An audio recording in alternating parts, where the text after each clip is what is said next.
de Aranagaya, usang kamataran na sakop sa Sanhedrin, hilong na sumusunod kang Jesus na naglakong sa ikarian sa Ginoo. Siya uman sa pipila ka mga kababayan.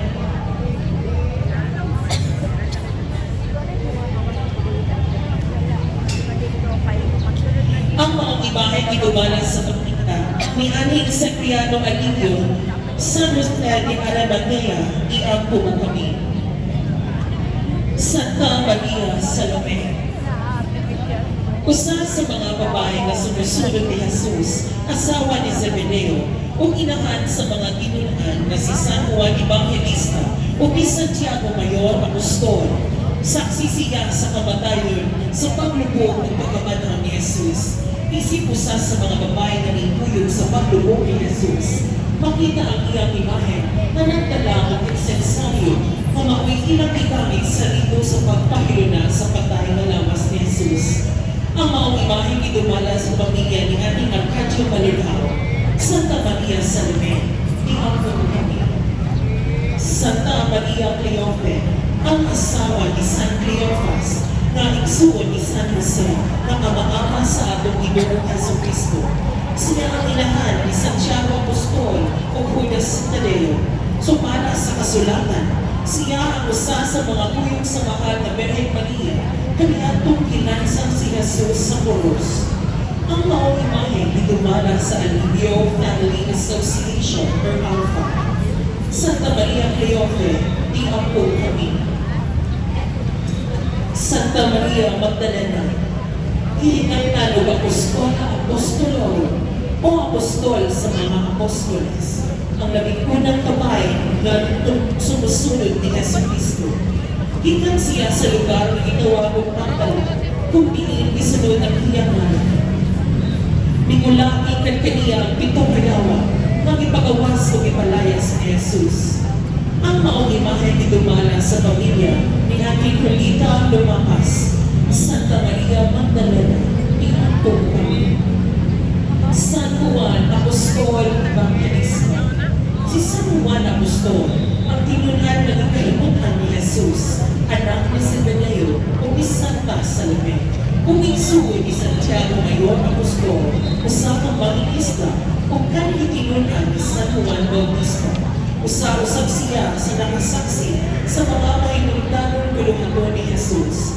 Ang mga imahe idumala sa pamilya ni ating Honorable Emeterio Sanchez. San Juan Apostol Evangelista, iampo mo kami. Ang panagtakbo ni Jesus ug Santa Faustina, ang babaeng Samariano. Ang babaeng Samariano sa tabay ni Abu, usaha hulagway ikan sa Ebanghelyo ni San Juan. Sa iyang ministeryo, sa dihang si Jesus ibalik sa Galilea, siya nilulong sa lungsod sa Sihan sa Samaria. Santang nagpahulay siya, usa ka babae sa lungsod, niadto aron sa pagkalus ng tubig. Niini nga pakitabo, si Jesus ipadayag sa iyang kaugalingon ngadto sa babae. Ingon nga ang tinuod ng Mesiyas. Siya ang buhig ng tubig. Ang maong imahe, idumala sa pamilya ni Manuel Mariano o ni ating Roger Mariano. Senior. Kung sa mga pamilya nila ating Benedict John Mariano, Julius Carino, Franz Valle. Santa Faustina, iampo mo kami. Ginoong Jesucristo, kaluitan mo kami.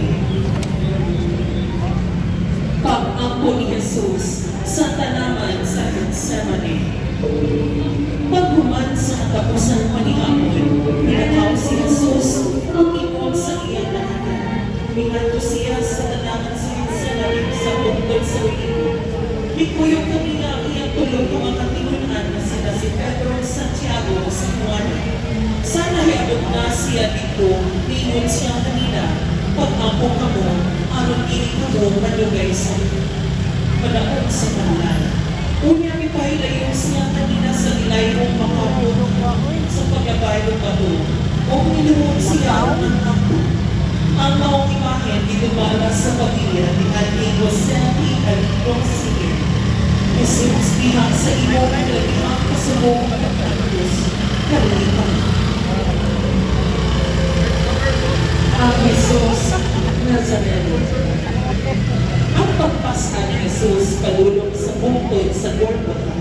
Human siya gihukman sa kamatayon tungkol sa rando ni Poncio Pilato. Tungkol sa sugyot sa mga sacerdotes, si Jesus ipapasan sa krus patulong sa labing diin siya ilan sa diin. Ang krus nga ipasan ni Jesus dili lamang simbolo sa atong mga kasalanan nga iyang gitubos, kung dili magpahulugan usab kini sa mga sakripisyo nga angayan natong tawaton og hangpo sa kinadlaw-adlaw natong kinabuhi. O ang mga nakang ni Jesucristo panulang sa iyang pagpalansa ato sa kasundo kay si Jesucristo ingon, ang siking samay nga gusto budugol ka na ko, pasano niya ang iyang krus kung usunod ka na ko. Ang mga inahe, idumala sa pamilya ni Mr. Nino and Honorable Mayor Teresa Aligado. Jesus Nazareno, kaluhi kami.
Ang Mater Dolorosa, ang imahen sa Dila, sir.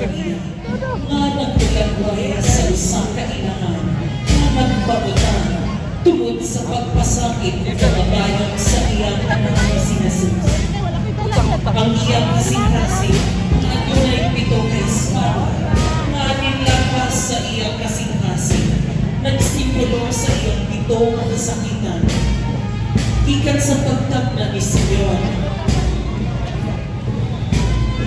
ang pag-ikyas sa Egypto, ang pagkawala sa templo ni Jesus, ang enkwentro sa dalan paingon sa Kalbaryo, ang kamatayan ni Jesus sa krus, ang pagtawag niya sa patayng lawas, ug hangtod sa paglubog ni Eli. Ang maong imahe, gitumala sa pamilya sa mga kwentong seno. Masulunod niya inahan